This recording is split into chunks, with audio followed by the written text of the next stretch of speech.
You're now listening to Durian Asean, the voice of discovery and sharing. The Durian Heat, bringing big ideas and critical opinions in Southeast Asia. Hello and welcome back to Durian ASEAN. You're with Gauri here on our Durian Heat. And today, of course, we have three speakers who will be talking about sustainability, as I mentioned earlier. And this is part of the KL Eco Film Festival that will be happening soon in October. And it's also part of the Green Market that is part of the event. And we are going to talk about why sustainability is so important these days. And with me, I have Faisal from Tanamera. Hi. I have Ling from Cherrybomb. Hello. As well as Shanas, who is back from Poptani, Asia. Hi, morning. Morning, everyone. Thank you so much for joining us in the studio today. So maybe Faisal, each of you actually, if you can give a brief description to your company and what are you doing in it, starting with Faisal. Hi, Assalamualaikum. Well, basically, Tanamera Tropical Spa focus on doing natural, tropical-based personal care products. Mm-hmm. So our product is actually based on the Malay art of wellness. Okay. And we are a Malaysian company, and we are exporting to about 15 countries and slowly growing. Okay. Yeah, very, very brief Right. description. What about Ling? Hi. So we're Cherrybomb, and we're a sustainable fashion company that's based right here in Kuala Lumpur. What we do is we source for sustainable materials and surplus fabrics that would have gone to landfills, and we create clothing out of them. Okay. Right. And Shanas, just a bit of refresh. All I know right. you explained Poptani, Asia. What we do is we help turn people's houses into farms, into gardens. And the method that we use is aquaponics. And we provide kits for indoor, kits for balcony sized, and also for the whole garden, and also for customized landscaping that you want to do at home that has got aquaponics involved into it. Right. Yeah. And if I remember correctly, it takes less than 2 minutes every day to maintain it. Yeah. Actually, yes, it does take 2 minutes. Yeah, feed the fish, talk to them a little bit, Okay. massage the plants, yeah. Maybe you can also tell us how is Poptani Asia doing its part in promoting green consumption and production in Malaysia. Okay. Actually, this kind of questions, you can have a lot more information coming from a company like Tanamera, which has been around for a very long time. Poptani Asia started off in January 2015. So the little that we are doing right now is that we have a very minimalistic concept to what we do. Okay. In our packaging, like instead of having our box be printed on all sides, I decided to just take a simple cardboard box and use stamping because that's cheaper and that's more sustainable. So I don't have to and also a simple thing that we do right now is that we don't carry a lot of stock. Right. Because we want to go by batch production because number one is better for us in terms of capital and expenditure, but it is also good because I don't like wastage. Okay. So I'll order maybe for my indoor units, every time a batch comes in is about 200 units. It's handmade. And I try and source it in such a way that everything is localized rather than have to be shipped from all over the world. So these are the little things that I'm doing. And it's also like a symbiosis process. Of course, the product, the aquaponics, the method of aquaponics is also a very sustainable method because the water is not thrown away, but the water is recycled. And also all the wastage that you see in having a fish is actually being used again to fertilize the plants. Exactly. So the whole system is organic. The plants love it because they constantly get the fish poop supplied to them, and the fish loves it because the plants also gives a lot of nourishments to the fish. So it's a win-win situation. It's a win-win right there. situation, yeah. So going on to Faisal, Yes. tell us about how Tanamera is promoting green production and consumption. Well, actually, the whole idea of Tanamera, we always from start been focused on the three tenets, which is one is human friendly. You have to be safe. Right. It have to be animal friendly. We only tested on nephew and nieces and directors. This is true. This is exactly what what we've been doing all this while. Because Right. if we are not going to use it ourselves, True. we have no right to sell it out. You know, Uh-huh. we believe in that philosophy. Right. That's such a brilliant philosophy. Yeah. And the third, of course, is eco-friendly, Right. which is your question. Mhm. And we do our part in many ways. And we really believe in it. Like, for example, all the papers that we use are fully recycled, non-bleach paper. Mhm. Because bleach is one of the major cause of what they call it, contamination when it comes to the paper industry. Everybody want it to be white. Our papers are all brown. And then we remove this whole concept that every bottles have to have a box. Right. And people ask, I say, oh, why don't you have that? Because it look nicer. I said, and I will ask exactly the same question. I say, after all these years of buying product that have box, Yeah. what do you do with the box? No matter how beautiful is it, do you keep it? Absolutely. They said no, we throw it away. So that what is Right. the point? And also it cut down on the cost. And the type of plastic that we use have to be dioxin free, fully recyclable. We use PETG. We use glasses as much as possible. And that is only on the external side. On the internal side and the manufacturing side, we are almost a zero waste company. Okay. Like what Poptani is doing, we do small batches Okay. by order. Because we are completely natural product, and not to mention all our products are completely biodegradable, all of them. Okay. Yeah, even from the body wash to the soap to the shampoo, it is completely biodegradable. That is the little thing that we do. Right. And how do you actually promote this concept? I mean, it must be new to a lot of people, and like you said, you get a lot of questions like why there are no boxes and all. So maybe a bit more on that, and what kind of questions that people usually ask you about these things. People ask sometimes the most simplest question. Online radio. Yeah, you know. But one You thing can- we realized, I Yeah. think it was harder when we started. Mm-hmm. People don't understand. Like, for example, when we come out with the brown paper concept, we were the first in the country. Mm-hmm. Okay. Now people are actually following. If you notice, it's becoming more popular. We get questions like, "Hey, apakah? What does it look like? Nasi lemak? What does it look like? Belacan packaging?" You know, we Right. get that type, and we have to explain. And I think because of the internet and all that, it's so much easier to actually explain to people. And sometimes we simplify things. Like I give example. I told people that our body wash, our liquid body wash is completely biodegradable. Right. And I give them an example. I said you all have shower. Yeah. I mean, you have a shower room. And you notice that after a while you have to remove that slime from the floor.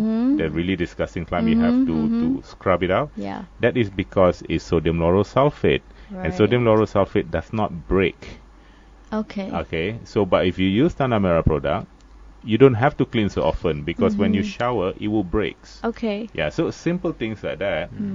Or another example is that people say, you know, your soap sometimes is light brown, sometimes it's dark brown.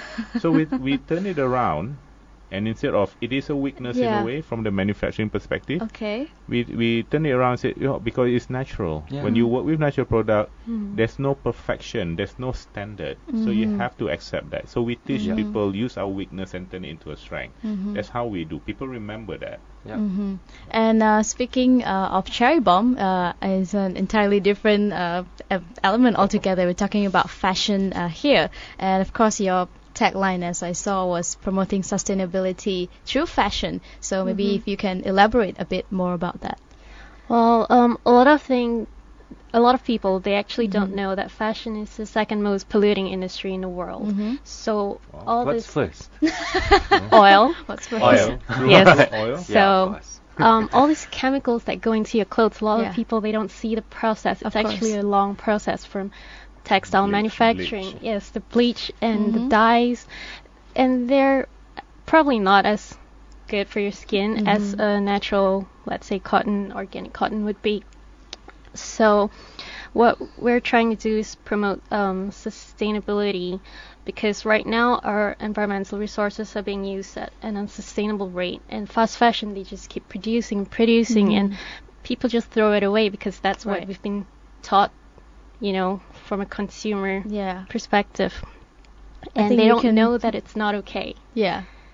I think you can blame Heidi Klum for that, because she always says in fashion one day you're in and the next day you're out. So you tend to throw away whatever that's not in anymore. Yeah, that's true. And how many pieces of clothes do you actually buy and you put in your closet and you don't even touch them for real long? And then when you look at them, you're like, I don't wear this, and you throw them out. Do you even know where they go, where they come from? And all these chemicals that are used in the dyeing process, people, it actually harms their health. So it's not just the environment that's being harmed. All these villages that produce maybe cotton, and in chemical factories as well. So I think it's not just a small scale thing. It's a very large scale. It affects everything from the ecosystem, and indirectly it affects our the animals and the planet as well. So every living being on Earth, I think, it's affected by it. But how does Cherrybomb tackle this? How exactly do you make your fashion sustainable? Our first collection right now, we started really small, first of all, budget constraints, and also we want to limit our production in such a way that it's sustainable so that we don't have waste, so we don't have to throw out old stocks and stuff. And we package all our stuff using recyclable materials, our papers, our boxes, and in all these purchases that customers buy, we insert like a little card saying, we give them little steps of what they can take to, save the environment. And do you use recycled material for your clothings? Yes, we do. Our first collection is used from surplus materials. These materials would have gone to landfills that would pollute our water, and otherwise they're burned and, greenhouse gases.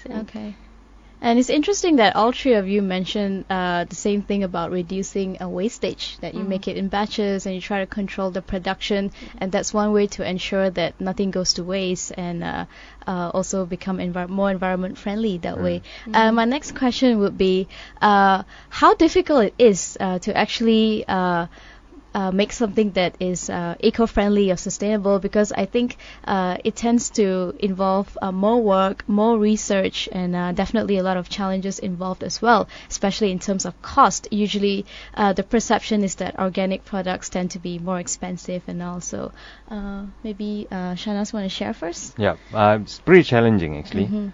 Challenging because I think for me the main reason for it is because of our mindset and awareness, of course, and also because of this, some manufacturers take advantage of it, because the moment you want to go eco, then that means I can charge you more, so that doesn't necessarily happen that way, because sometimes eco is actually a lot cheaper, but people take advantage of the situation, and also the good news is that it's challenging, but it's not an impossible task, because every day I do see the awareness becoming stronger and stronger amongst Malaysians.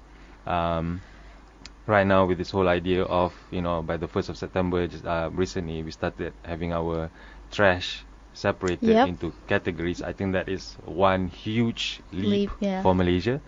So therefore, the education is becoming more and more abundant in the sense for the consumers. So challenging, but I think it's the perfect timing right now to be involved in any kind of a sustainable or an eco-friendly kind of organization. Maybe Faisal can tell us a bit more on the production side as well. Does it actually cost you more to make these products, and how do you make sure that it's still accessible to everybody? Yes and no. It depends on the product itself. Like for example, if we are talking about a modern kind of product, a good example would be a body wash or shampoo. It definitely will cost much more comparative to say a generic formulation using sodium lauryl sulfate or parabens, preservative and all that, because we would use I'll give you a good example. A normal product will use at least about 4 or 5 type of parabens, and it will cost maybe about 20 ringgit, and you might use 0.01%. My preservative is such a natural preservative, is a combination of essential oils and herbal extract and all that, costs about 1,000 ringgit per kilo, and I have to use nearly about 1.5%. Okay. Just that itself, you can see the huge difference Yeah. in pricing. But it can be cheaper in a way, because like Ling was talking about fast fashion, we also have a lot of fast personal care or fast Right. cosmetic. A good example is that it's a body scrub. Mm-hmm. A lot of all those body scrub come in a sort of like a gel form where you just scoop it up and apply it on Yes. your body and all that. Yeah. So we have introduced the concept of slow beauty or slow personal care, where we sell it in powder form, Okay. and then you have to do your own mixing with water and any type of drop of essential oil that you want, because it's supposed to be a luxury, and all that. And some people say, oh, it's a bit inconvenient. I say, yes, Right. it is. So we explain to them, but for it to be in that kind of gel form, you have to use so much chemical, so much stabilizers, so much preservative, so much coloring, so much perfume for it to maintain it. Right. Look, and you are putting it on your skin, and your skin absorb everything that you put on. I said, think Yeah. about that, and you wonder why there are so many cancer cases nowadays.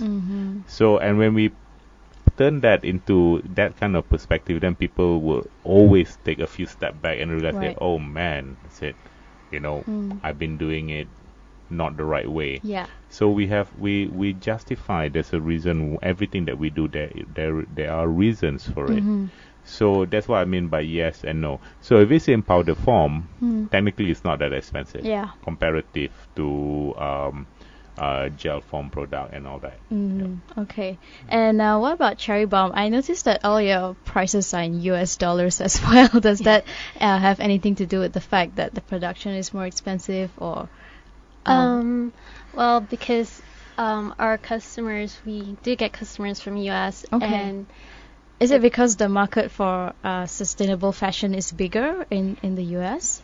I would definitely say so, because there are clothing brands that are going sustainable, and they're getting really big support from the local people and even celebrities. They're endorsing Right. them. But in Malaysia, I think we still have a different mindset. We're not really educated on the fact of sustainability yet, but I think it's slowly hitting there. Okay. And what are some of the things that you're doing to maybe promote that among the Malaysian market, sustainable fashion? Our blog, we write a lot about. We're trying to write a lot about Okay. sustainability on a blog, and like I said, I send out little cards to all our customers so that they realize the effects of buying something, because right now we don't think about it when we buy, and I think it's really important to question where things come from. Okay. And we have events and stuff, and during our events we talk to people about sustainability, and then they start to think, and they go like, oh, and I think it's a good thing when people start thinking. Just like what Yeah. Faisal said about the body scrub, because I feel Yeah. like throwing mine away now. Oh, you'll be surprised the amount Yeah. of chemical that you introduce to your body every day. It Right. is scary. It's shocking.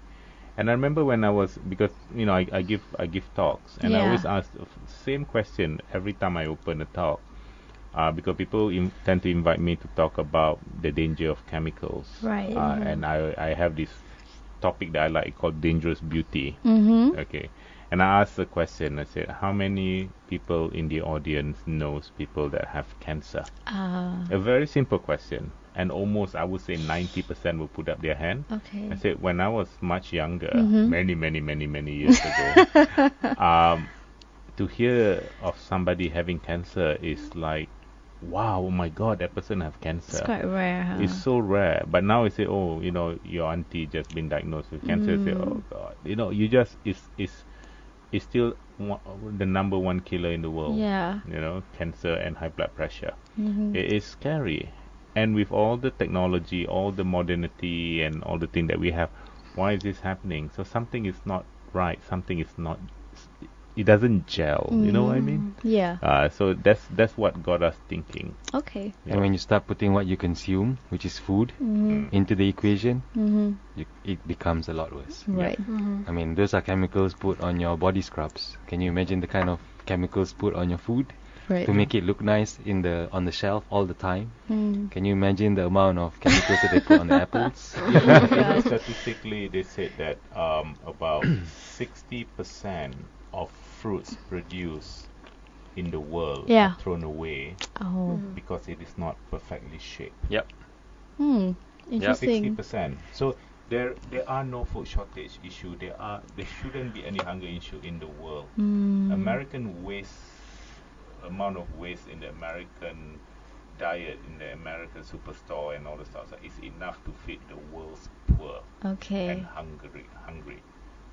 So Yeah. it's Just because it doesn't look good on the shelf. Yeah.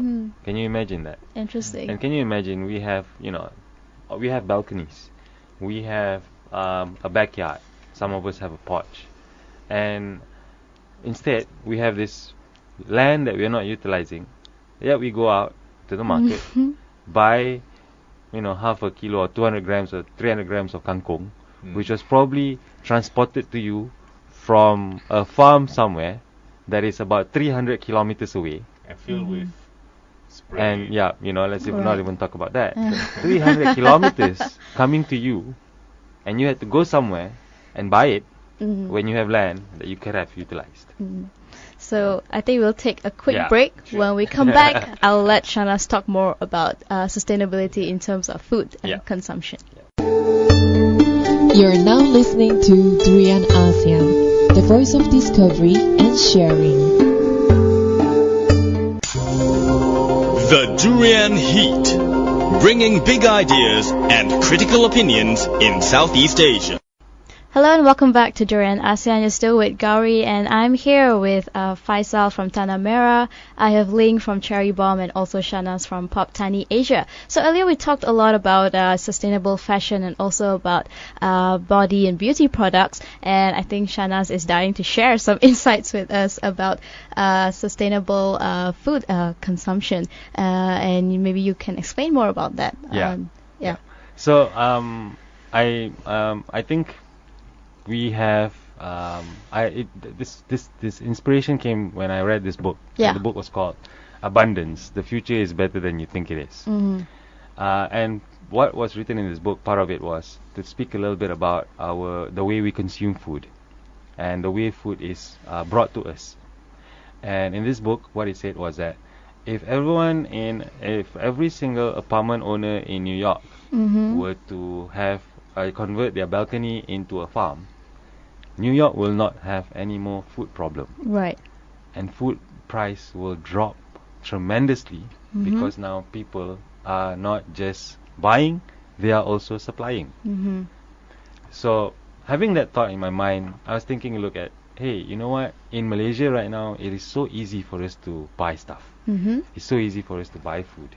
I think to a point where the whole notion of kids nowadays may have never seen a real live chicken or may That's have true. never seen fish apart from in a polystyrene packet is very real now.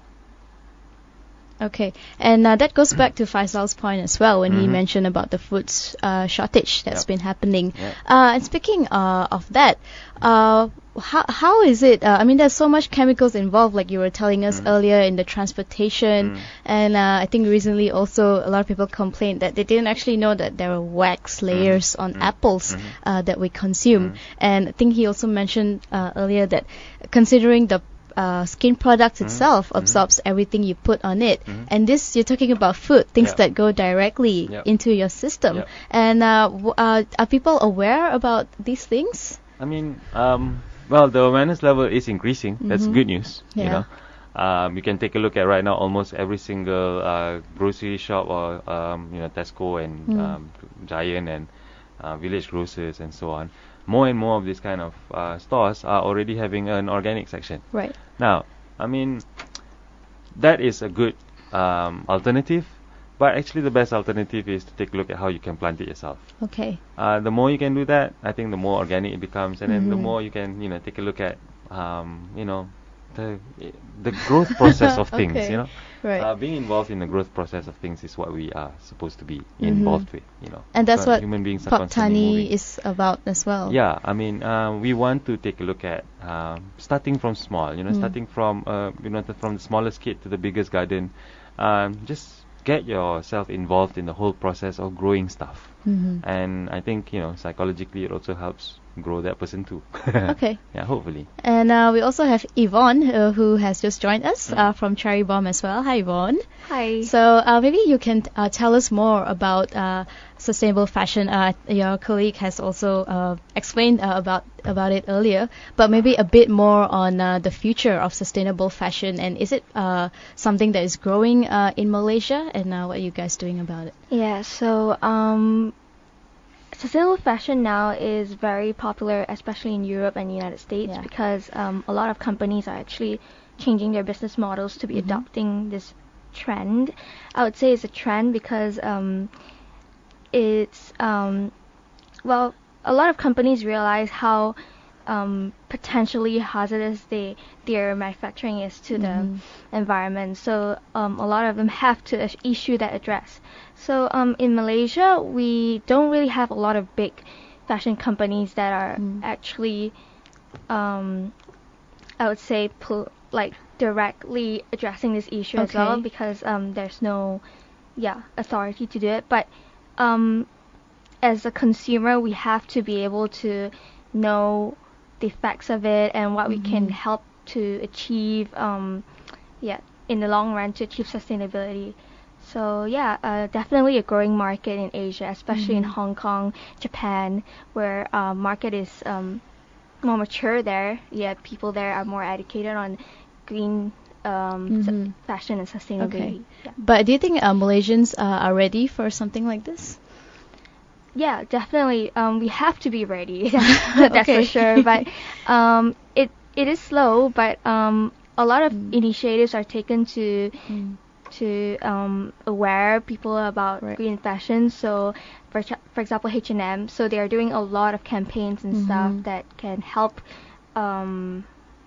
educate people Right. about sustainable fashion. Yeah, I think H&M is also having this segment where you're encouraged to donate used clothes, and then Yeah. you get like a discount Yeah, as well. yeah. So that is one of their green initiatives, and companies such as Adidas and Nike also use a lot of green materials in Right. producing their clothes and fabric. Yeah. And going back to Faisal, I want to ask you, well, like Yvonne mentioned, there aren't exactly any fashion companies directly involved in green fashion. But speaking of body and beauty products, are there other entrepreneurs or businesses that is directly involved? I mean, there is Body Shop, and they are quite well. Okay, well, they try to promote themselves as being organic and environmental friendly. But are there any other businesses that are directly involved in sustainable products? Well, in the first place, the terminology of natural and Yes. organic have been abused. Okay. Um, Please clarify for our I'm listeners. not going to mention brand names, or I might get sued and all Just that. the differences Right. between the Okay. terms. There are differentiation in, like, for example, organic, right? People were talking about organic and all that. Yeah. There's no point of making organic claim if you're not organic certified, because everybody can make organic. I remember once I attended an exhibition, and I overheard a fellow Malaysian exhibitor was saying, this lady was talking to the visitor to her booth, and this tall Matsali guy was asking, are your product natural? Yeah. And then this woman said, yes, it's all natural, all natural. And then see, got this herb, that herb, and all that. Then this Matsali guy was asking, but you use sodium lauryl sulfate and parabens. And she said, yeah, it's all natural, it's all natural. See, the point is that a lot of people do not understand what Okay. it means to be natural.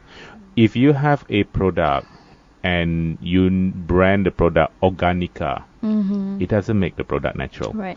If you have a product and then you actually add one drop of perfume, one drop of essential oil, and one drop of herbal extract it doesn't make the product natural. Consumers have to be vigilant all the time, and and the only way to go through this, to understand this, actually, they have to be label readers. It is so important for you to not look at the front but look at the back. You know, and that's what we teach people when it comes to when we give talks. Right. Is that, of course, we want to sell Tanamera. I mean, we are in business after Of all. course. But we tell them, you know, you have to know, you have to take responsibility. You have to read, to be able to read the label. And, you know, things are on the net nowadays. Just the term SLS. People know what SLS, they heard of SLS, but they have no idea what it is. Or to make life easy, just download the Tanamera apps on iPhone that actually can help you to list the type of dangerous chemical. Yes. Nice. We've developed the app. We haven't really been promoting it. You know, we're not very good at promoting things on social networks. You know, so that would help. Like, for example, if you see sodium lauryl sulfate, what is the danger of sodium lauryl sulfate? What is the danger of parabens? What is the danger of PEG? And another thing that is so common, even in your perfume, it is ingredient called formalin. Formalin is so commonly used in clothing also, because most of it are organic material like cotton and all that. And you might not have heard of formalin, but I can tell you what is the other name for it. It's called formaldehyde. Okay. And you heard of formaldehyde. It is so toxic. It is even used in those spray for ironing, the starch spray. They use formaldehyde in it. Okay. And this is something that you put on your body. Yeah. And I think that's a very interesting point you brought up there, because anyone can just come up with something and say that this is organic. Even when it comes to food, I think it's so easy to just have an organic section and put whatever it is there. But it goes back to the consumers themselves, like you said, to be label readers and to be aware of what exactly is involved in the process. So we're almost at the end of our segment. And before we wrap things up, I would like to ask each of you about the future of sustainable consumption and production in Malaysia, or even in Southeast Asia, maybe with Shanas first. Future looks good. Yeah. The awareness level is increasing day by day. That's good. I think the influence of social media and also the influence of Google has made this world very, very small in terms of education and knowledge. Right. We are very aware of what's happening on the other side of the world too, as much as they are aware of whatever that's happening here. So collectively, the awareness level is increasing, and I think, and looking at the increase of the number of sustainable entrepreneurs coming up is almost every day, and people like Magic and all the venture capitalists around this country that is also supporting the growth of all these small little businesses that ensures one thing which I like, and that is to have consumption be domestic. Okay. So that you buy local. Keep it local. Keep it local. Okay. The more we keep it local, the more economy is going to increase. The economy is going to increase for us, and also we are actually promoting this kind of companies to grow more and more. Right. Yeah. And you'll also be conducting a workshop as well. Yes. With KLEFF. You want to tell us about that? Well, the workshop is going to be introducing aquaponics into people's homes, and what we're going to do is we're going to share with people what are the easiest, what are the simple stuff that you can do to create an aquaponics kit. You don't have to buy it from us all the time. We're just making life easy for people to, start. Yeah. But there's so many containers and there's so many things at home that you can actually turn into an aquaponics kit already. And that's what we want to share with people on that day. And what about Faisal? How's the future looking for organic beauty products? It's to me, the way I look at it, it is a foregone conclusion. People are becoming more aware. Right. That's why when sometimes we organize talk, it's so many questions. And of course, the main question is, oh, can I use this brand? I can use that brand. And, and I try not to diss other people's brand. But I would try to focus a lot more on, the ingredients. Check out these ingredients. Why is this ingredients good for you? Why is this ingredient bad for you? So, yeah, but people are moving. People are moving to even the big brands, the big boys are removing things like mineral oil away from their formulation. Paraben is slowly dying off. Of course, it's still used in, I would say, about 99%. Okay. But the numbers are growing, you know. Right. So, and I think, like, I agree that in the end, people have to start learning, take charge of their own life. Whether it's from clothing, and there are chemicals everywhere. Like I was mentioning just now, the use of formaldehyde. Who would have thought that formaldehyde is used in clothing? Exactly. Okay, that is a dangerous chemical. You know, so but there are talks everywhere. Even during the KLEFF Film Festival, Tanamera is going to give a talk on aromatherapy, on the use of essential oils. You know, so and you can do a lot of things yourself. Even I literally practice what I preach, because when I found out that they use formaldehyde in the spray starch, I love my shirt starch. I'm very old school. Okay. So, and then when I found out about that, I completely threw it out. Okay. And I make my own starch. It's so easy. It's just water. For every half a liter of water, you use 2 tablespoons of cornstarch. Okay. Use Arm & Hammer, which is the finest cornstarch in the market. Right. And then a few drops of lavender oil.